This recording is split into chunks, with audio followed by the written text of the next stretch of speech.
A widow takes in an elderly couple sleeping in her barn, but what she discovers breaks her heart. Leave a comment telling me what you thought of this story. Give it a score from 0 to 10, and tell me what city you're watching from. I really want to know if you enjoyed my story, and I'd love to get to know you better. So subscribe to my channel to support my work. I'm counting on you.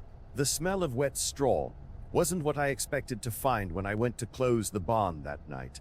The dry winters in the Tennessee Hill Country tend to be predictable. A sharp, biting cold, a clear sky, silence broken only by the wind rattling the loose boards. But that night, something was different. I felt it before I saw it, a heaviness in the air, a presence that had no business being there. I raised the lantern, and the light trembled in my hand. There they were, huddled together on the old hay, like two small birds that had fallen from their nest. The woman opened her eyes slowly, and what I saw in that weathered face made me stop cold. It wasn't fear, it was waiting. As if she knew someone was going to come, but didn't know whether it would be to help or to drive them away. The man beside her gripped her arm tightly, an automatic gesture of protection that broke my heart before I even understood why. I should have asked who they were. I should have demanded an explanation. But I couldn't. I looked at those two old folks, shaking from the cold, with their tired faces and their sore feet, and the only thing that came out of my mouth was, "Come on inside." I don't know if it was compassion or if it was recognizing something in them that I carry in myself. Maybe both. I know what it means to be lost. I know what it means to need a place to rest when the whole world seems to have its back on you. It's been 7 years since Earl disappeared, and ever since I've been living on this farm like a woman serving out a sentence. Not out of obligation, but because I don't know how to do anything other than keep going. The woman stood up first, stumbling. The man steadied her by the elbow, and the two of them followed me in silence to the house. I lit the kitchen lamp, pulled out the pot of beans left over from lunch, and warmed it up on the wood-burning stove. They ate slowly, chewing each bite like people who aren't in any hurry, but also like people who don't know when they'll eat again. We didn't exchange a word, just glances. I brought a blanket from the closet, showed them the back bedroom, and said, "Get some rest." When I closed the door, I leaned my forehead against the cold wood and breathed deep. I didn't know who they were. I didn't know where they'd come from, but I knew I had done the only thing I could do. The first few days passed in an almost soundless routine. Her name was Dorothy. His, Mita. They said little, and I asked even less. Dorothy had a strange sweetness about her, the kind that disarms any suspicion before you even notice it happening.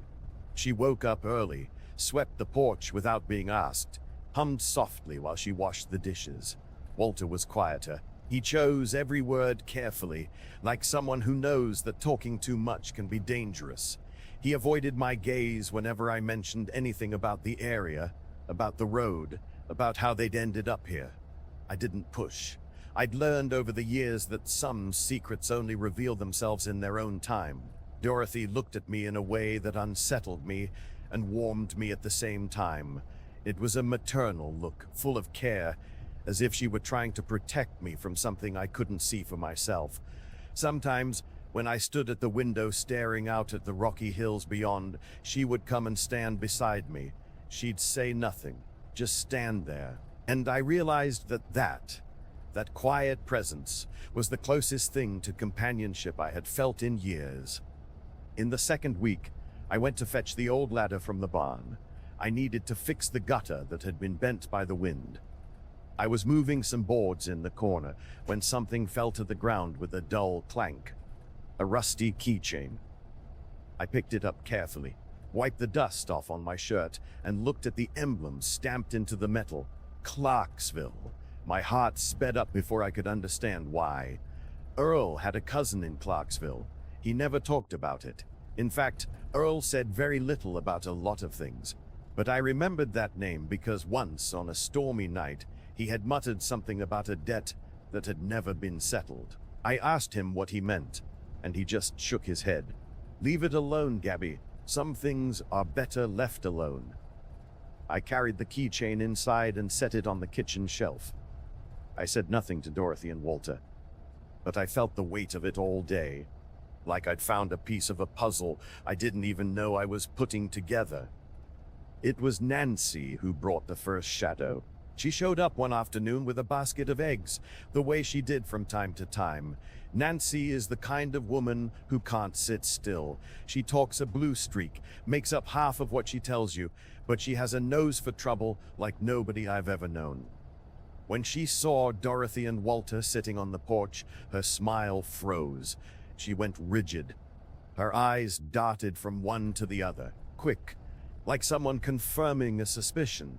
Then she pulled me into the kitchen and gripped my arm hard. "Rebecca, I know that woman." Her voice was no, almost a whisper. "She's from Clarksville. There are ugly stories going around about that family over there." I tried to ask what kind of stories, but Nancy was already heading out the door, moving faster than I'd ever seen. "Who you take in, you hear me?" She said it without looking back, and she was gone before I could get a word in. That night was a long one. I sat at the table staring at the keychain.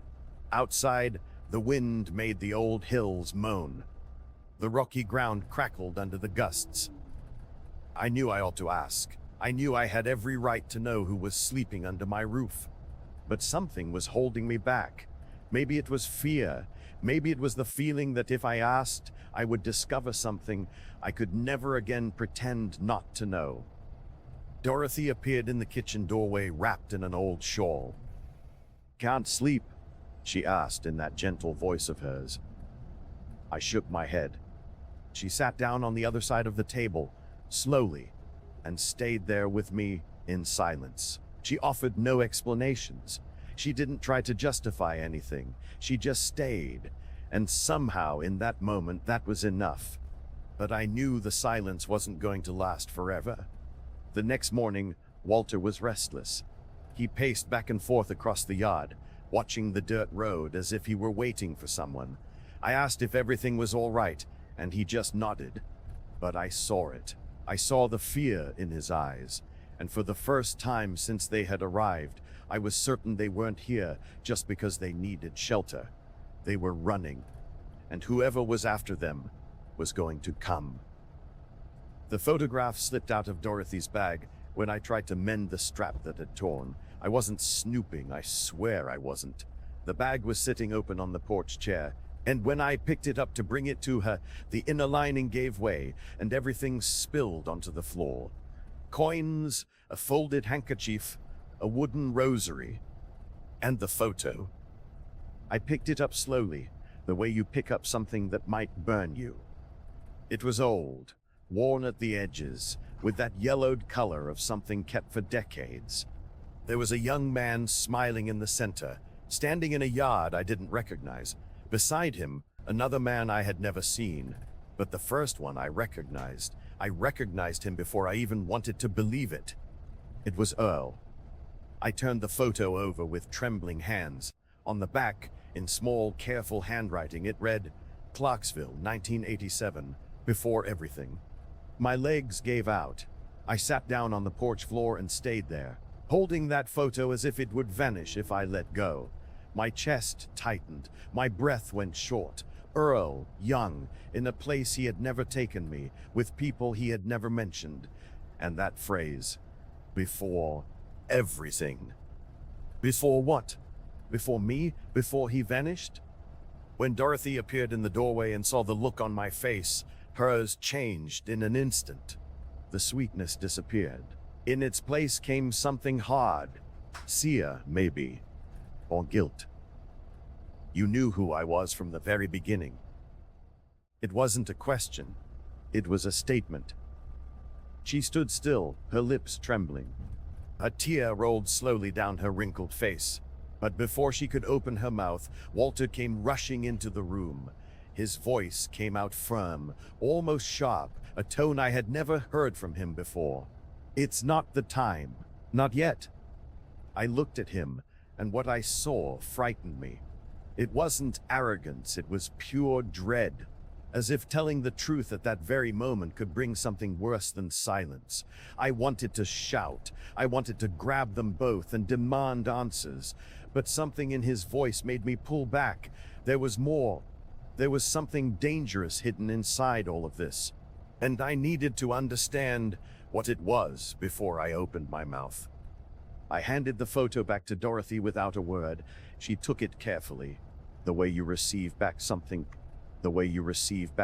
precious, and left the porch. Walter lingered a moment longer, watching me with those tired eyes.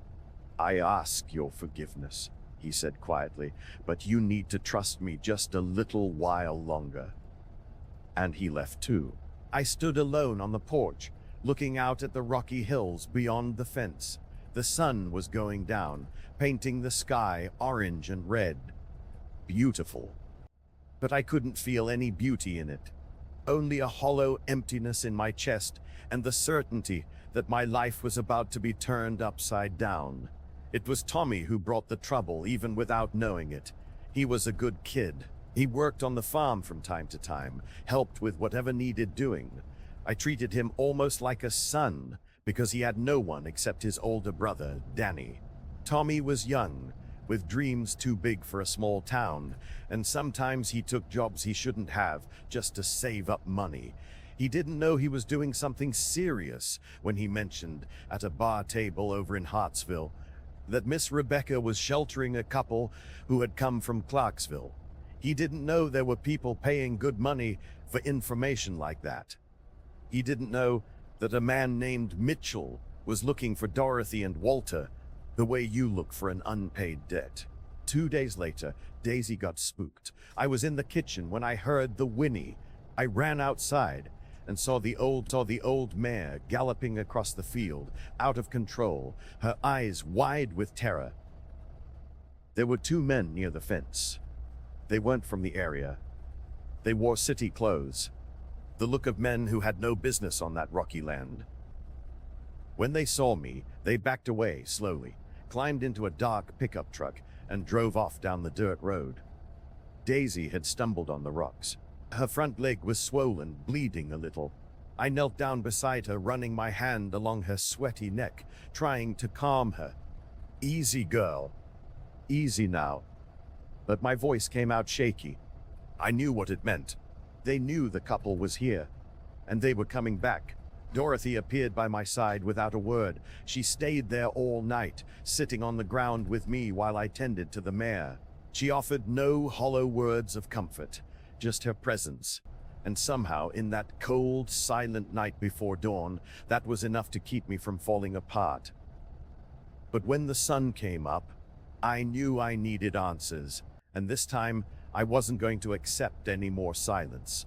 I sat them both down at the kitchen table. Walter avoided my eyes. Dorothy held his hand tightly. I took a deep breath and spoke in the steadiest voice I could manage. "I need to know what is going on, right now." Walter ran a hand across his face, worn out. When he started talking, his voice carried a weight that seemed decades old. "His name is Mitchell. He's my nephew. He built everything he has on stolen land. Land grabbing, forged deeds, driving families out of their homes. All of it." Dorothy continued, her voice unsteady. "He was there when it all started. He was a witness, and Mitchell couldn't afford to let him talk." The silence that fell over that kitchen was heavy as lead. I felt the floor drop out from under me.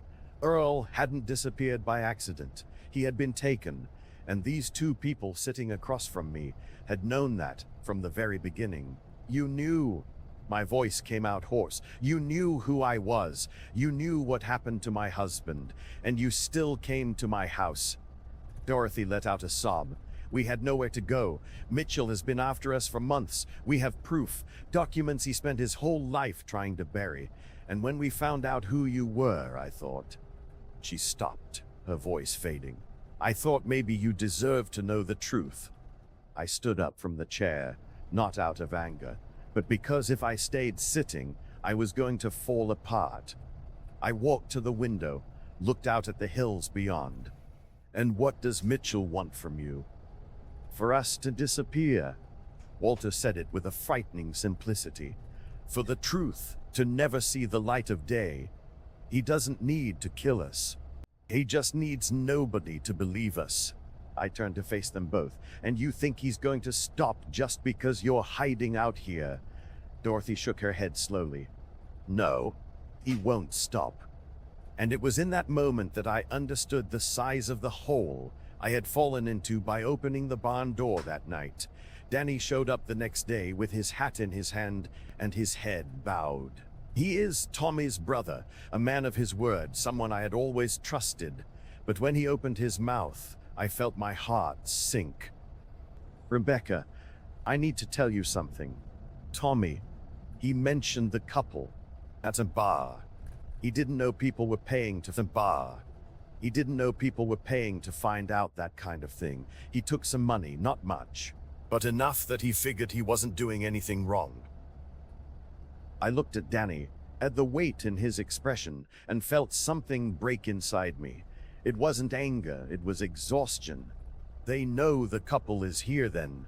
They do, Danny confirmed. And I came because you need help. This thing here is bigger than any of us realized. He was right. And for the first time in 7 years, since Earl disappeared, I was going to have to ask for help. Charles lived in a simple farmhouse in the next township over, surrounded by peach trees and a well-kept vegetable garden. I knew of him because Earl mentioned his name from time to time, always with respect, always in the tone of someone speaking of a person who had made a difference. A former land records examiner, retired, a man who had spent his life trying to straighten what had been made crooked. I never fully understood why Earl talked about him. Now I did. I carried the photo in my hand and the keychain in my pocket. I knocked on the worn wooden door. And when Charles answered, I recognized in his face the same expression I saw in the mirror every morning. The exhaustion of carrying something too heavy for too long. He invited me in without asking any questions. We sat at the kitchen table, and I placed the photo in front of him. Charles stayed still, staring at that image for so long that I thought he wasn't going to say anything.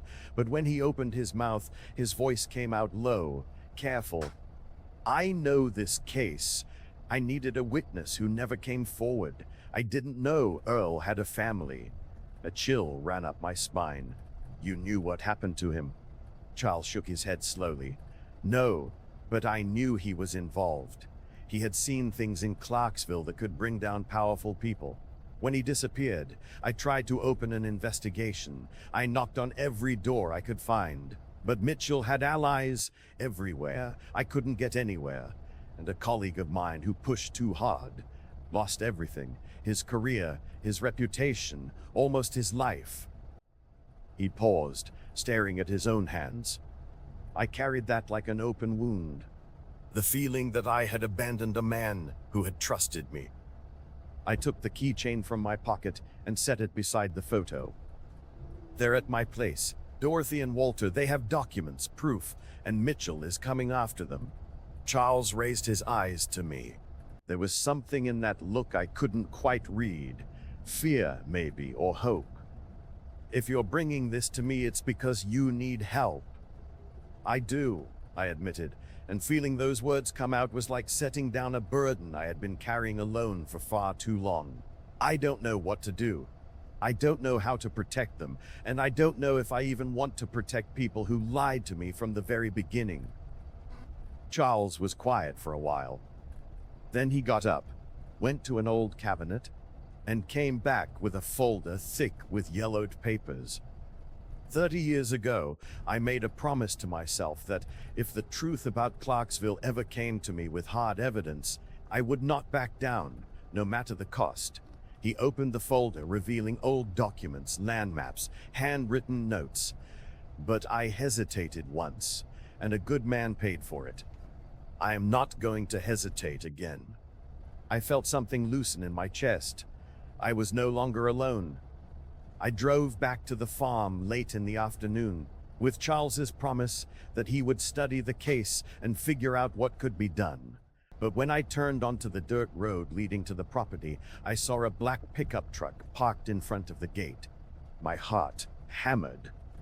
Mitchell was leaning against the hood with his arms crossed, waiting. He was younger than I had imagined. He must have been around 50, with neatly cut hair and expensive clothes, but his eyes were cold, empty, the kind that looks at a person and sees only a problem to be dealt with. I parked my old truck and got out slowly. He smiled, but there was no warmth in it whatsoever. "Miss Rebecca, I presume. I'm Mitchell." I didn't extend my hand. "What do you want?" He laughed quietly, as if my bluntness amused him, and pulled out an envelope and held it out to me. "I came to make you an offer." I took the envelope without opening it. "What kind of offer?" "Your late husband's farm has been tied up in a dispute for years. Did you know that?" He spoke with the infuriating calm of someone who already knows all the answers. "Irregular paperwork, old deeds, that sort of thing. I can take care of all of it for you. Make sure this land stays in your name. No headaches." I felt my blood run cold. "In exchange for what?" Mitchell shrugged. "You hand over my aunt and uncle to me? They have something that belongs to me. Documents. I just want back what's mine." I opened the envelope. Inside were official-looking papers. Stamps, signatures. It looked legitimate, it looked real, but I knew it was all a lie dressed up in the language of the law. "And if I refuse?" The smile disappeared. "Then you lose the farm, and you lose a lot more than that." It wasn't a direct threat. It was something worse. It was the quiet certainty of a man used to getting what he wants. I tucked the envelope back and looked him straight in the eye. "Get off my property." Mitchell sighed, as if dealing with a stubborn child. "You have 48 hours to think it over. After that, I come back. And when I come back, the offer won't be on the table anymore." He got into the truck and drove away, kicking up a cloud of red dust on the road. I stood there holding that envelope, feeling the weight of it as if it were made of lead. That night I couldn't sleep. I walked through the house from room to room, papers in hand. The farm, the last thing connecting me to Earl, the last concrete memory I had of him. And now it was being used as a bargaining chip. I went out to the porch. The sky was starless, covered by low clouds. The cold wind cut through my skin. I sat on the wooden step and leaned my head against the door frame. Dorothy appeared behind me, wrapped in her shawl. She sat down beside me without asking. We stayed there in silence for a while, listening to the crickets and the wind moving through the trees. "He came here, didn't he?" she said quietly. I nodded. "And he made you an offer?" I nodded again. Dorothy breathed deeply. "You don't have to choose us, Rebecca. We've already caused you more than enough trouble." I turned to her, and for the first time in days, I let the anger show. "You lied to me. You walked into my home knowing who I was, knowing what happened to Earl, and you said nothing." She lowered her head. "I know, and I have no excuse, but I thought maybe you deserved to know the truth, even if it hurt. And you think that justifies it?" "No." Her voice came out firm. "It doesn't justify it. But I'm not going to ask you to save us. You've already done more than you should. If you want us gone by morning, we'll go." I looked at that old woman, with her face worn by time and grief, and I saw something in her I knew far too well. Regret. The kind that doesn't fade with the years. The kind that sticks to the soul. I went inside, picked up the envelope, tore it in half, and threw the pieces in the trash. I came back to the porch and looked at Dorothy. "I'm not handing you over to him, but you're going to give me those documents, every last one, because if I'm going to lose this farm, I'd rather lose it doing the right thing." Dorothy looked at me with eyes glistening. She nodded, and for the first time since everything started, I felt like I'd made a decision Earl would have approved of. The next morning, Walter handed me an old, yellowed envelope stuffed with handwritten papers. They were records of transactions, dates, names, land movements, all written by hand in tight, meticulous script. "I kept this for decades," he said, waiting for the right moment. "I took the envelope the way you take something sacred, and I went to Charles. When he opened that envelope and saw what was inside, his eyes filled with tears. This changes everything." I breathed deep. This changes everything. I breathed deep. "Then use it. Make it right. For Earl, and for everyone Mitchell destroyed." Charles nodded, and for the first time in 7 years, I felt like my husband's disappearance was going to mean something. Mitchell came back at exactly the time he had promised. 48 hours later, the black truck pulled up in front of the farm again. But this time, I was ready. Danny had come by earlier that morning, handing me his old cell phone. "Keep it on in your apron pocket," he said. "Record everything he says." I did exactly that. When Mitchell stepped out of the truck with that cold smile and leaned against the hood, I was already recording. "Well then, Miss Rebecca, thought over my offer."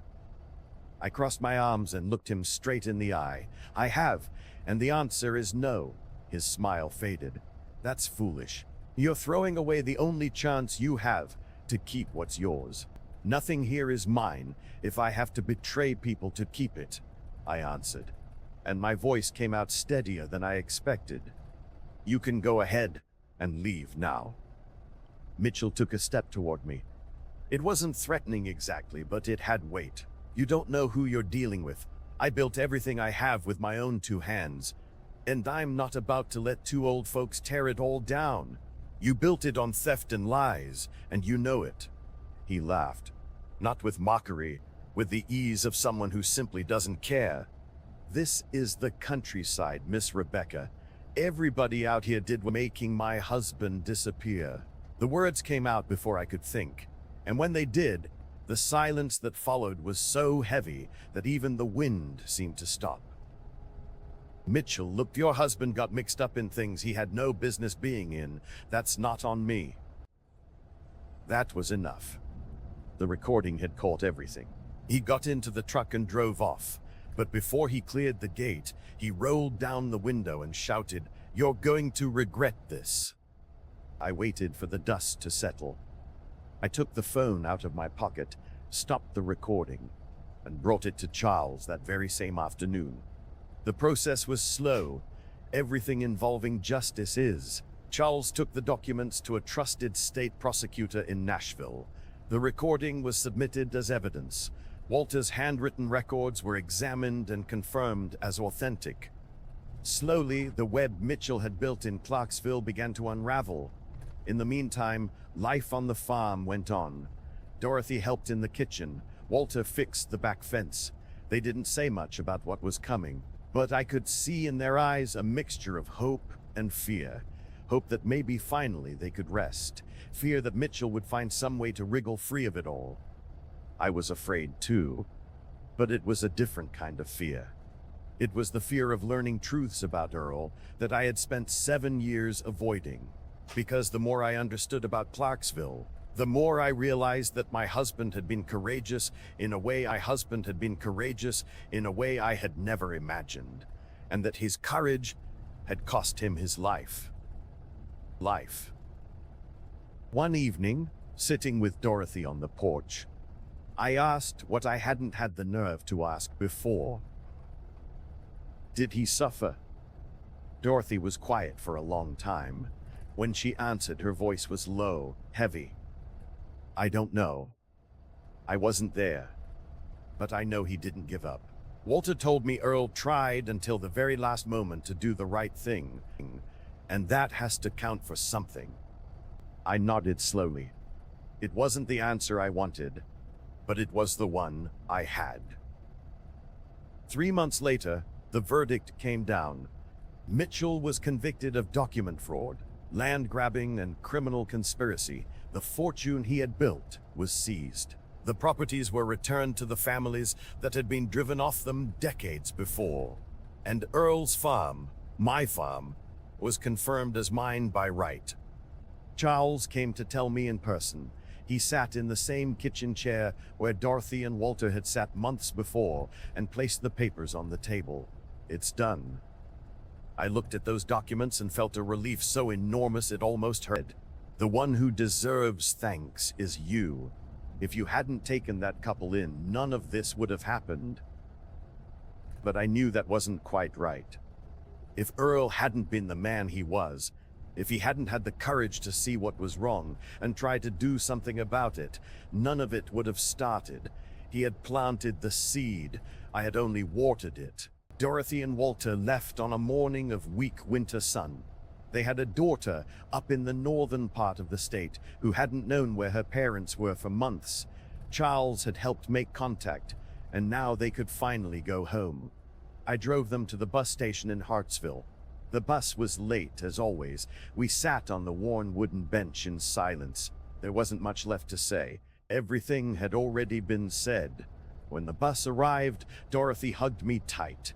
"You saved us, Rebecca." I shook my head. "You saved yourselves.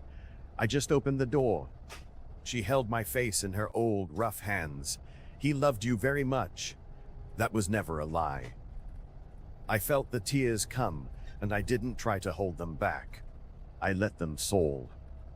Walter squeezed my hand, a simple, firm gesture. Tears come, and I didn't try to hold them back. I let them soul. Walter squeezed my hand, a simple, firm gesture, and the two of them got on the bus. I stood there until the bus disappeared around the bend, then I drove back to the farm. Charles started coming around more often, always with an excuse, that he needed to check the fence, that he had a paper for me to sign, that he just wanted to see how I was doing. I let him, because the truth was, I liked his company. I liked having someone to share an afternoon cup of coffee with, to talk about small things, to make the silence feel a little less heavy. He never tried to fill Earl's place, and I never expected him to. But slowly, in those unassuming visits, I began to notice that the guilt I had carried for 7 years was starting to weigh a little less. It hadn't gone away. Guilt like that doesn't just go away, but it had become something I could carry without it breaking me. A year after Mitchell's conviction, I heard through Danny that he was living in difficult circumstances in the same county where he had built his empire. No money, no allies, no name left to protect him. The land where his headquarters had stood was now a cooperative run by local family farmers. I felt no pleasure in that, but I felt something like the natural order of things being restored, the sense that maybe, in the end, justice isn't about revenge, it's about balance. In the barn where it all began, I set out a new lantern and a folded blanket on the hay. Not because I expected anyone to show up again, but because I had learned that mercy needs to be ready before you know who is going to need it. Daisy recovered from her injured leg.